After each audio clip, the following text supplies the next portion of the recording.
Hi, so today I'm going to show you how to add your Bitmoji Classroom that has already been created into SeeSaw. As you can see here, I've made my Bitmoji Classroom already in Google Slides. You also could make a classroom from scratch in SeeSaw, but I'm going to just stick to importing a pre-made Bitmoji Classroom for today.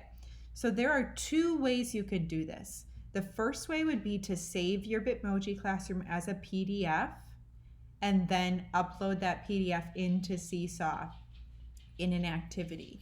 The second way to do this is to add your Bitmoji Classroom as a Google Slides, and then the links are accessible within the activity, not within a separate PDF. To me, the second way is a lot more user-friendly to students, so that's what I'm going to show you today. If you are interested in adding it as a PDF, there are a lot of other tutorials out there on YouTube for doing that. But for today, we're going to stick to just adding the Google Slides presentation as is into SeeSaw. So here's my presentation. I've already made it shareable and I've already made it finished here. The next thing I'm going to do is go into my SeeSaw and I'm going to have it make a new activity. So I'm going to click right here, create new activity. I'm just going to name this one test. And I'm going to go down to where it says add template for student responses and click on that. Now you see it can give me all sorts of options, but we already have our thing created. So we're going to go right here to upload and select from Google Drive because my Bitmoji Classroom is already saved in my Google Drive. Now you can see I have a PDF version there, but we decided we're not going to do the PDF. So let me find the regular one.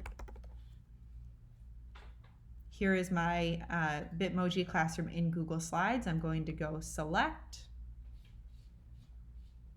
And it might take a second to upload because it's uploading all of these different slides I have.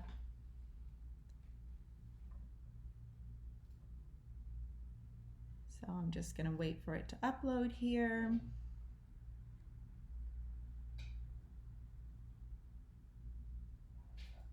And there it is. Now, the way that it has uploaded my Google Slides is almost like as a background. These links are not clickable right now. You can see it still has all of my pages I had before, but none of the links are in there yet. So what we're going to have to do is just add the links back in, and this shouldn't take you too long, even if you have a lot of links like I do. In order to add a link, you're going to go to the three dots right here, and you can see where it says link, and then you can just insert the link.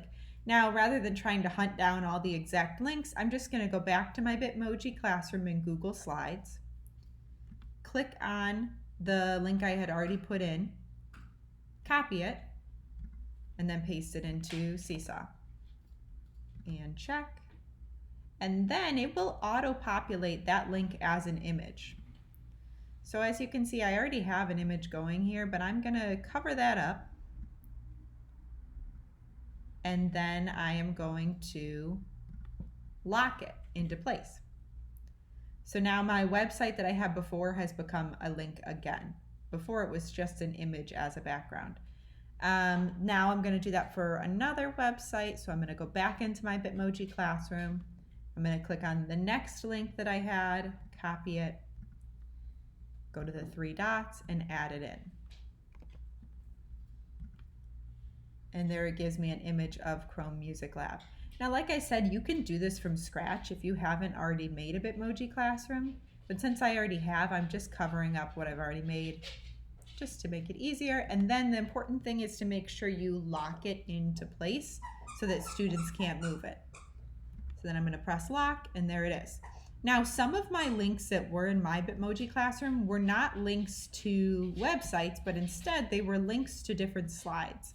So for example, I had made this listening center, and when you would click on that, it would lead you to slide 3, which is all of these listening links. What I'm going to do now to make that work is go back into SeeSaw, and I'm going to take just a little screenshot of this to save it as a separate image. You can use your snipping tool, which on Mac is Command-Shift-4. I'm not sure exactly what it is on PC, but you can look it up. And then I have my listening center saved as a separate image, so now I'm going to go and upload it. Whoops, not take a photo, sorry. Upload.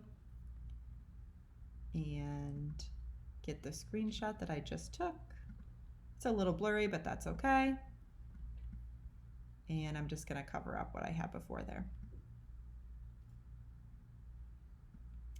And then I'm going to click on this and I'm going to make this into a link now too, but instead of making it into a URL, I'm going to link to page. So you can see that my listening center was page 3.